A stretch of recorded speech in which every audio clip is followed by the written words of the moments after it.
Hello, I'm Linda and I'm one of the speech and language therapists from Communicate. I'm going to talk to you today about our chat challenge, which is on the theme of maps. I'm going to show you some activities that you can do with the whole age range of children, hopefully just using things that you can find around your home.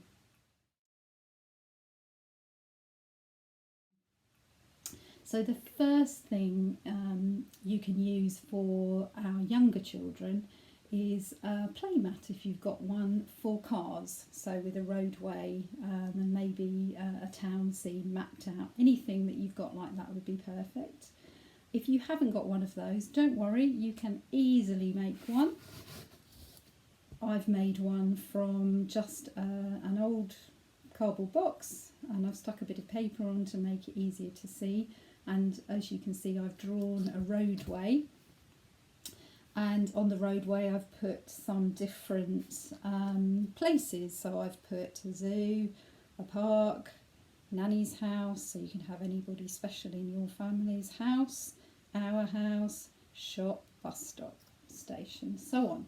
And if you've got any toys like a train track, you can add some props to your scene. So you could use a station, you could make a shop from some bricks, you could add a bridge over the road if you've got one, and so on. It just adds a bit more interest to that scene and gives you lots of opportunities to talk about all of those things.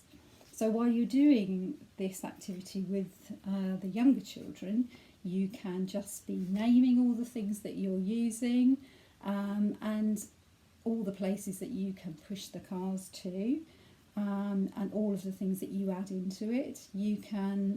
Don't forget to use lots of action words. We're very good at using names of things, but it's really good to remember to use some action words as well. So things like pushing, driving, and then also bringing in some of the other less common words, things like fast, the car's going really fast, or this is a really big car.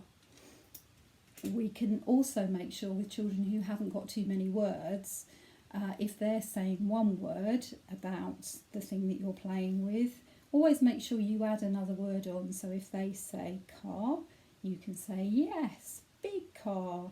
Or if they say mummy, you can say mummy driving the car. So add on one or two words to help to expand their language. If children are beginning to be able to follow instructions, you can easily use this to incorporate that. So you can have your toys that you've got. You might want to add a train, and you can have a car, and you can say, put the car in the park, put the train at the station. So just using those little two-word examples, you can then also make that a little bit more difficult if children are able to do that by adding some big and small. So I've got a big car and a little car. So put the big car at the zoo. I've got some animals too, so you could have big and little pig. And you could also introduce colours there if you wanted to, so have some different colour objects and they have to listen and put them in the place where you say.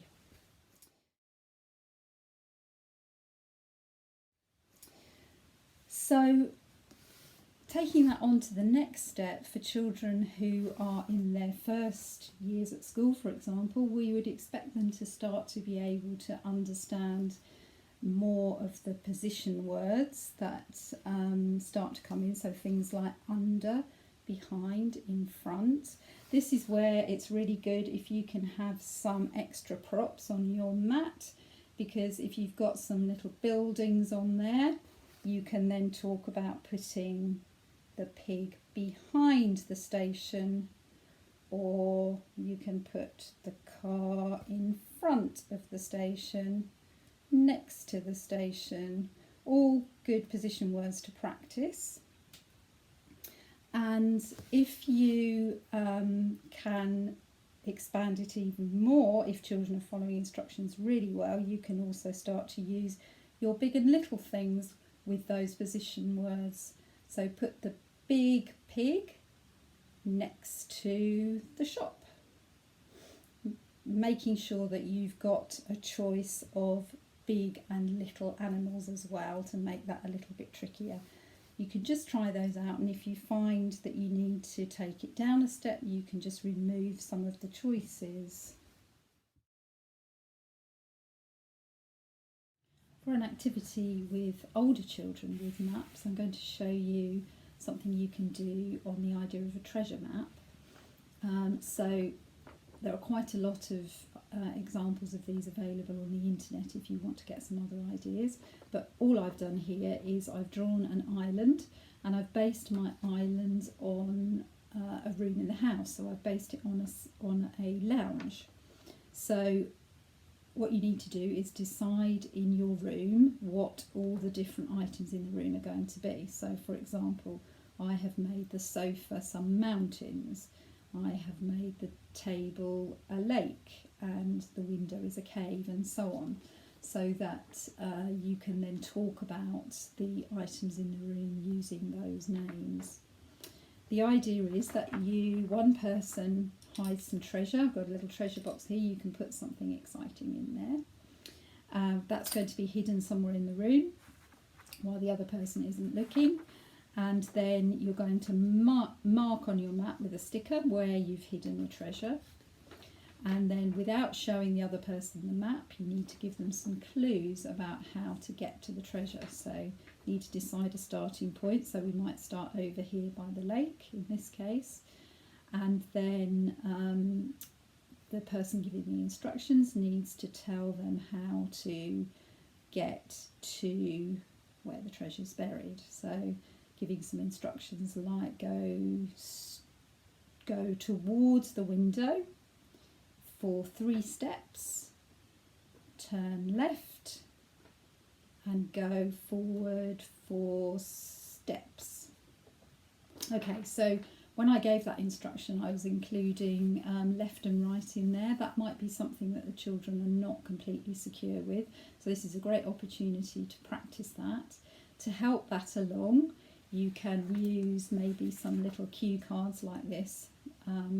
So when you're looking at the card, the arrow is pointing left or right, and you can hold that up at the same time that you use the words to help children to become more secure with those.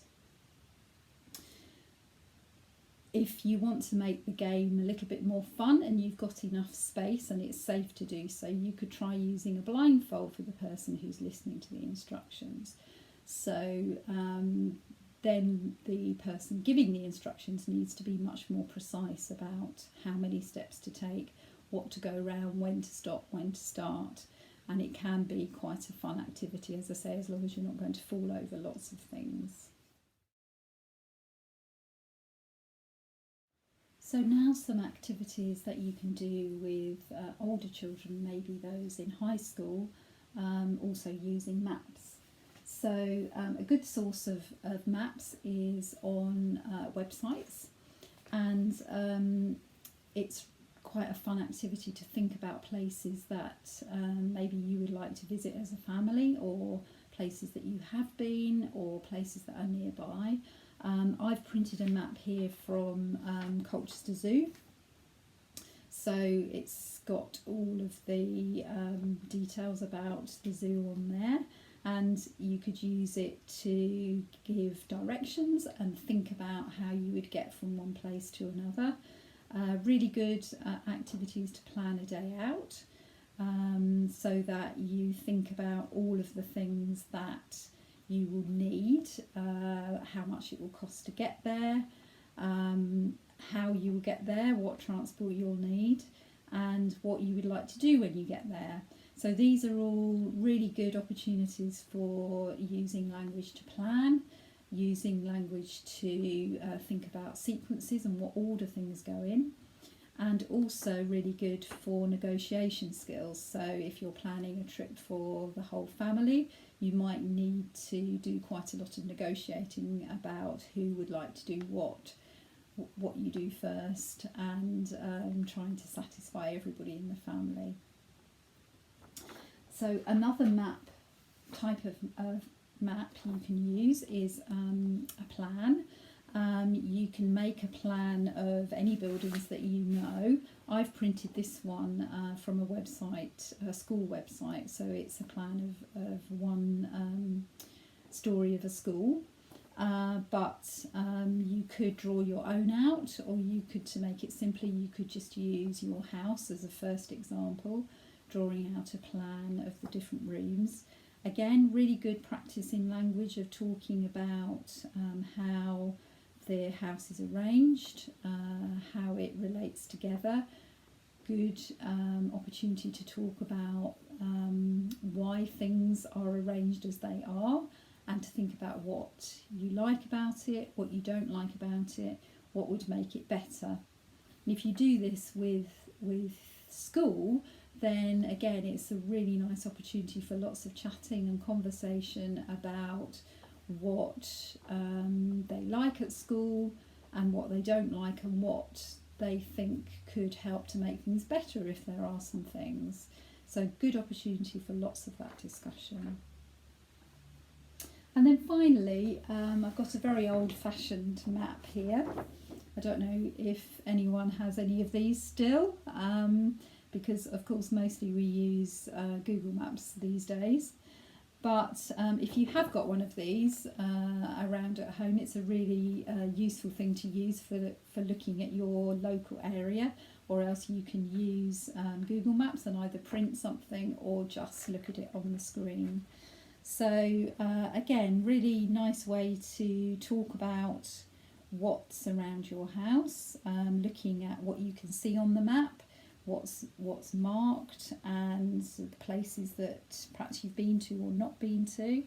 You can practice giving directions.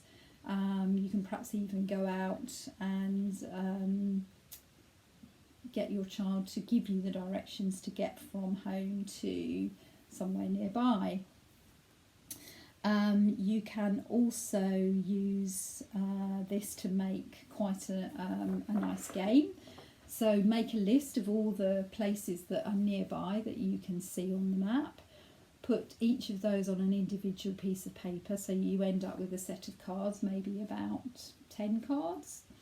To play the game, you put the cards face down. One person picks up the card, reads what's on there, and then without telling the other person which place it is, they then give directions as to how to get there from home. And then if the other person manages to get there successfully, they win a point, and you can work through all the places like that, practicing that kind of language. So I hope that gives you a few ideas for how you can use maps to do some language activities.